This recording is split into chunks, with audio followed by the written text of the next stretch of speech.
Ele via os irmãos mais novos, que talvez não conhecesse, passavam pela frente e não iam visitar ele.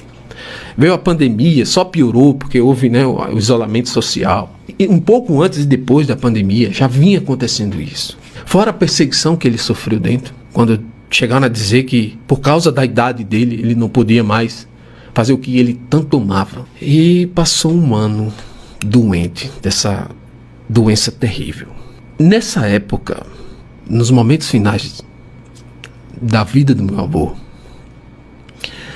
eu tive tanta raiva de Deus, tanta raiva, que eu não consegui entender como é que isso é possível.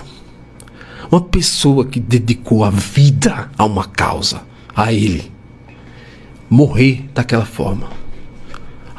Só não foi abandonado porque tinha os parentes, a filha, o filho, os netos, mas muitos poucos irmãos, pouquíssimos irmãos das Testemunhas de Jeová.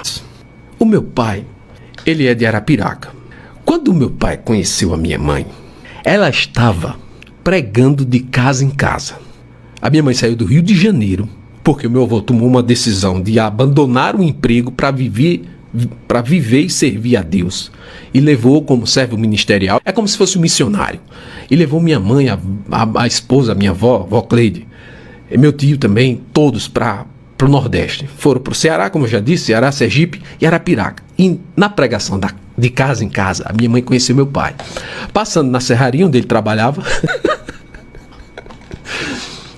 E aí se conheceram ali, né? Minha avó disse que só ia começar a namorar se ele fosse para dentro da igreja também, pro salão do reino. E ele foi, começou a ir, se apaixonou, né? Minha mãe era muito bonita. E aí ele se batizou, eles casaram e eu nasci. Fui o primeiro filho. Talvez esse caminho todo da minha existência veio lá de trás para chegar até esse momento.